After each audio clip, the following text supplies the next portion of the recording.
Howdy folks, hope you're all having a good one, and welcome to another episode of Mingles with Jingles.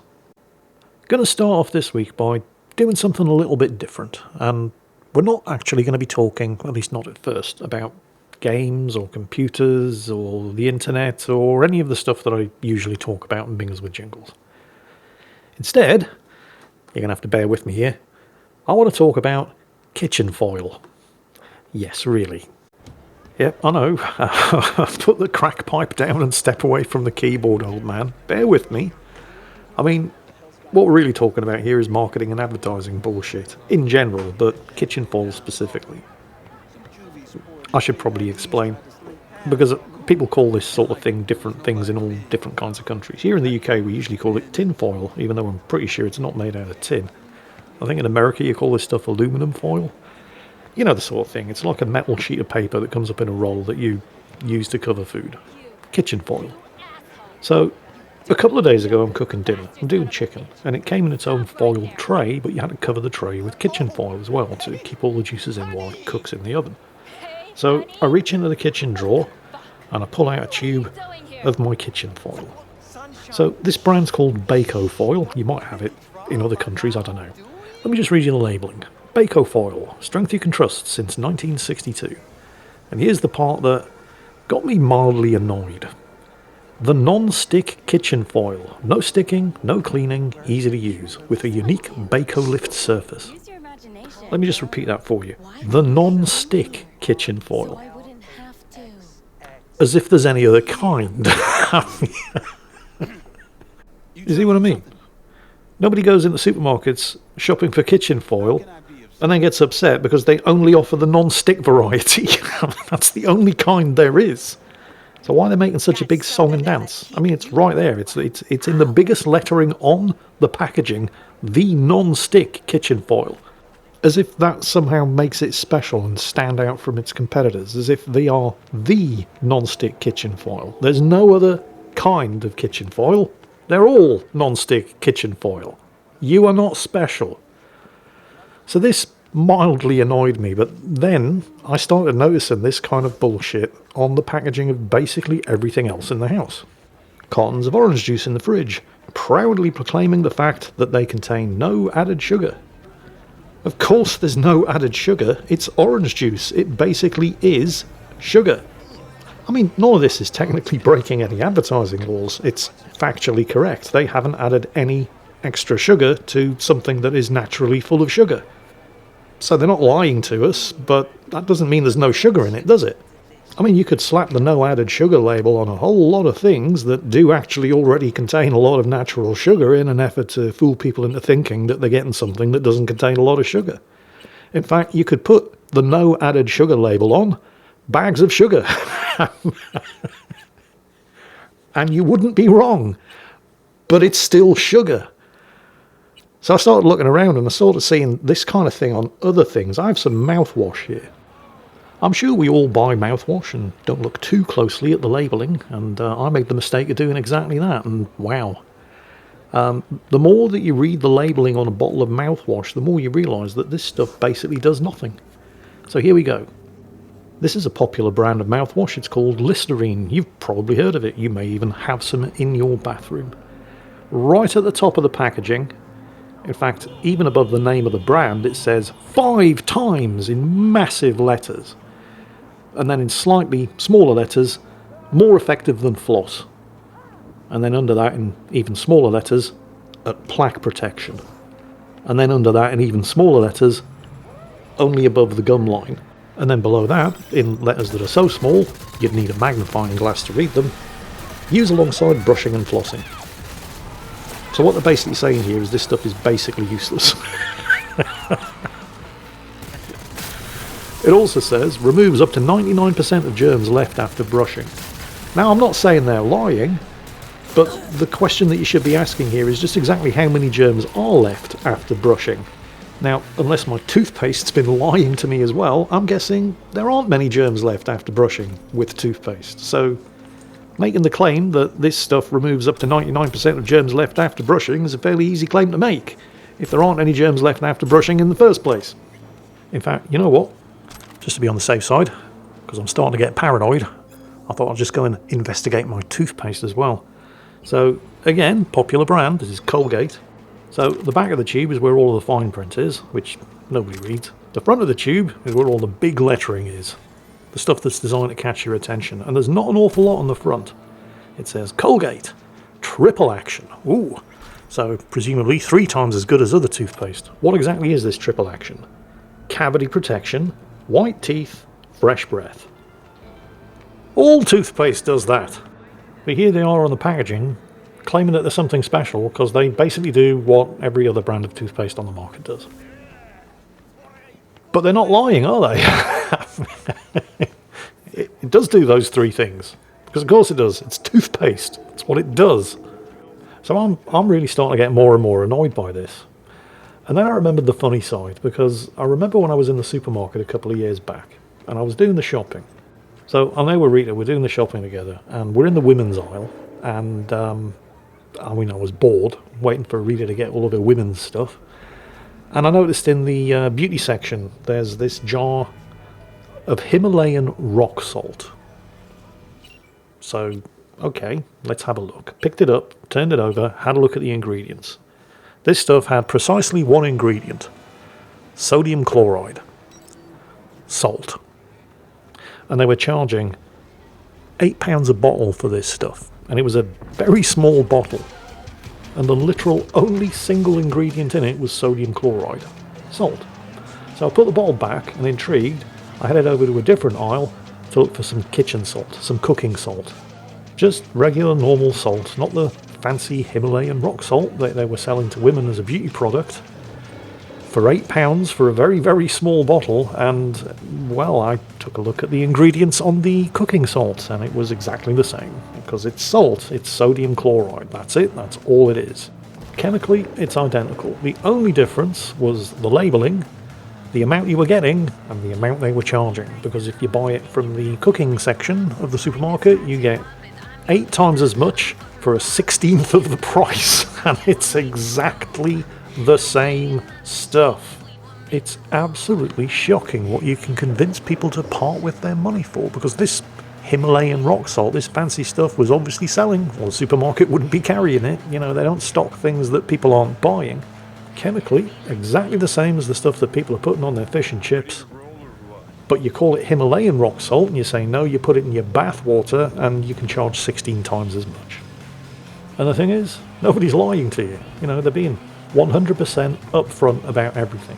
The ingredients are listed on the back. It is salt, and it is from the Himalayas.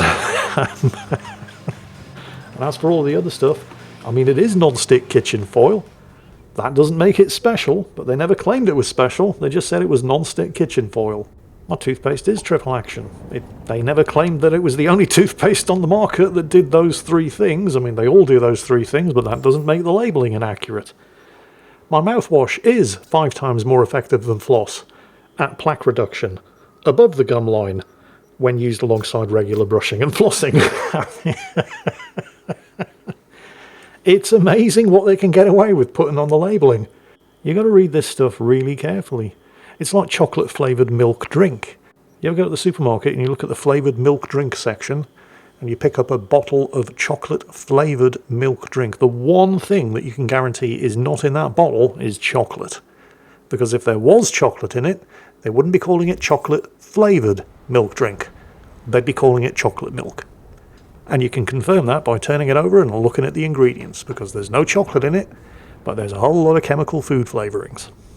It's like American cheese. And I'm not knocking American cheese here, by the way, because there is quite simply no finer cheese in the world to put on a burger. But the 2 things that you need to know about American cheese is it's not American and it's not cheese. So let's address those one at a time. It's not American because James L. Kraft, the guy who actually invented American cheese, he's Canadian. And it's not cheese because, according to the Food and Drug Administration, American cheese is classified as pasteurized processed cheese, which means it only needs to contain a minimum of 51% real cheese and can include other ingredients like milk, cream, and whey proteins, therefore not fully qualifying as real cheese as defined by the Food and Drug Administration. In fact, you know Kraft cheese slices? probably the most popular kind of American cheese because they're really, really good for putting on burgers, but they actually got taken to court. They got successfully sued, and as a result, they were no longer able to call them cheese slices, because they might be slices, but they're not cheese. Now, they're called Kraft Singles American, and in very, very small print underneath the American, pasteurized prepared cheese product, which is a very fancy and long-winded and legal way of saying not actually cheese.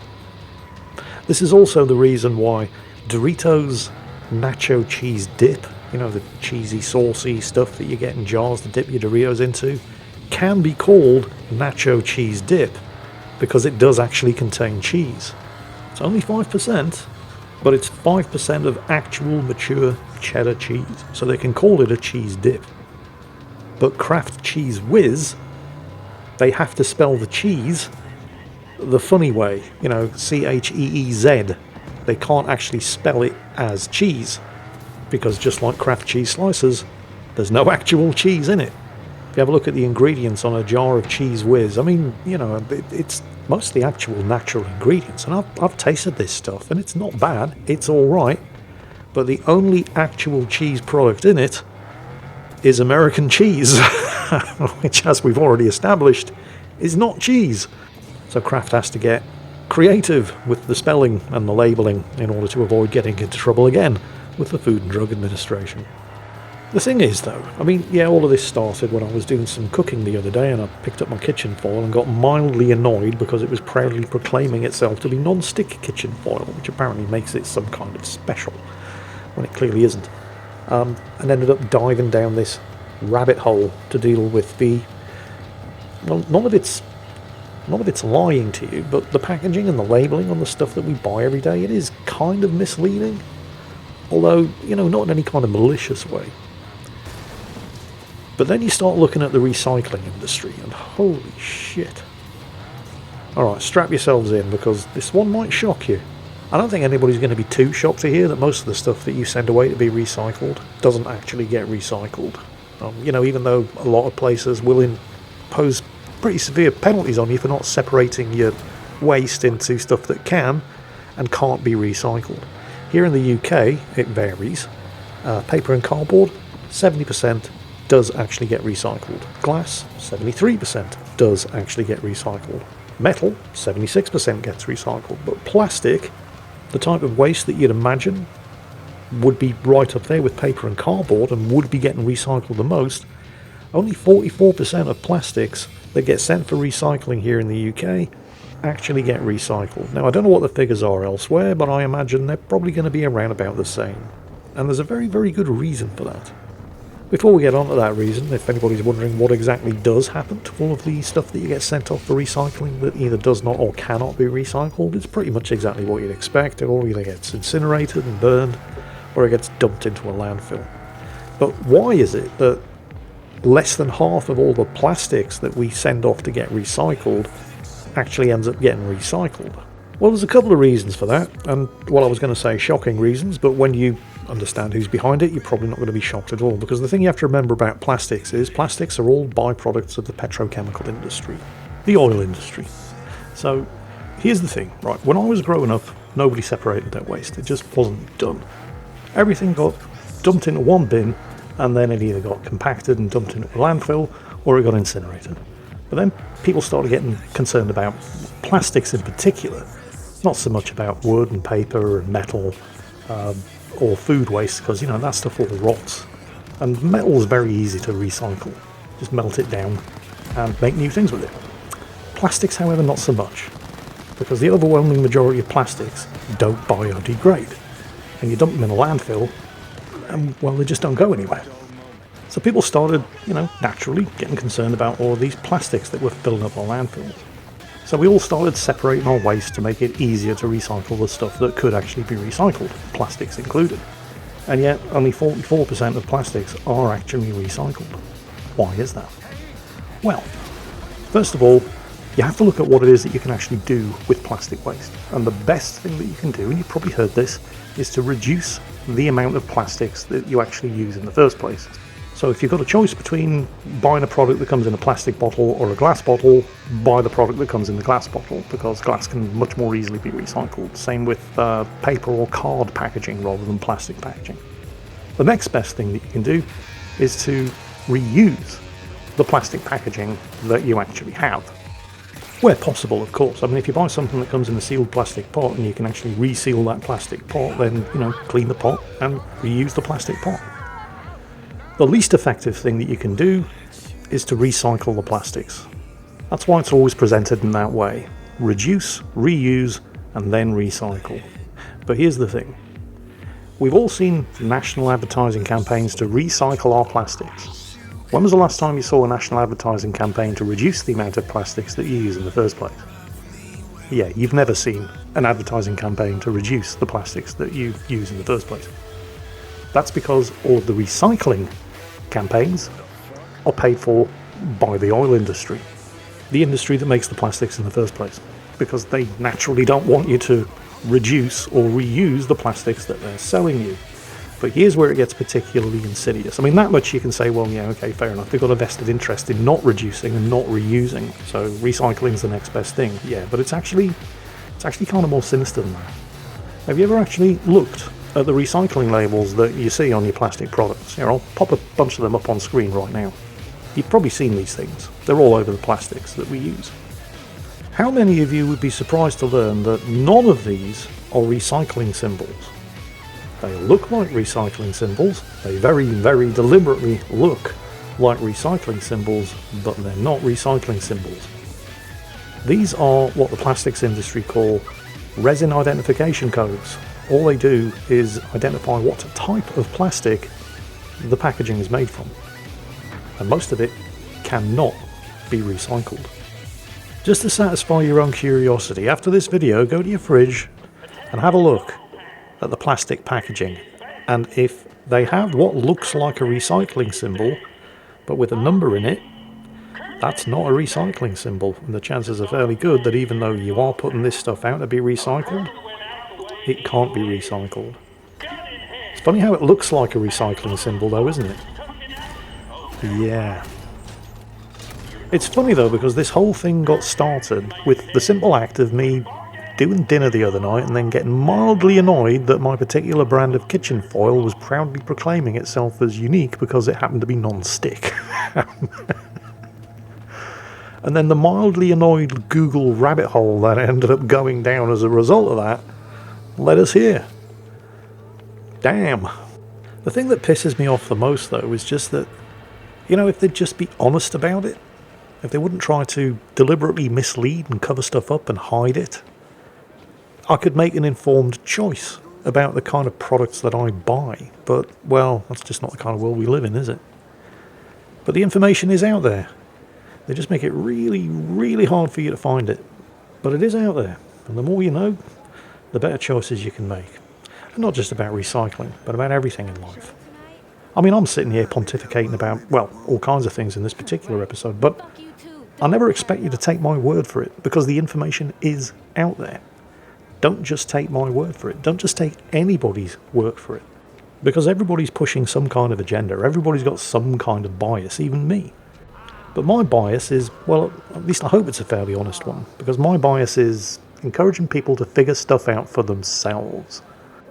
It's the reason why, for example, when I'm reviewing or previewing a game, I don't just say this is a really good game, because what I find entertaining isn't necessarily going to be the same thing that you find entertaining. But I'll try to explain why I find something entertaining. I'll also do my best to point out stuff that I might not necessarily find entertaining or particularly interesting in a game, but which I recognise that some of you might. So it's all about arming you with the facts so that you can make your own damn mind up, rather than just taking for granted what some idiot on the internet is telling you. Because most people on the internet are idiots. I mean, they're all full of their own opinions, and most of the things that are getting presented as fact are definitely coloured by those opinions. And the thing about opinions is they're like arseholes. Everybody has one, but that doesn't necessarily mean you want to hear them. So I guess the message in this particular episode of Mingles with Jingles, if it can be said to have a message at all, is to check your facts, check your sources, check the opinions and any agenda that those sources might be trying to push, And then once you've armed yourself with that knowledge, make your own damn mind up. And on that bombshell, that's it for this week's episode of Mingles with Jingles. Hope it's given you something to think about. And as always, take care, and I'll catch you next time.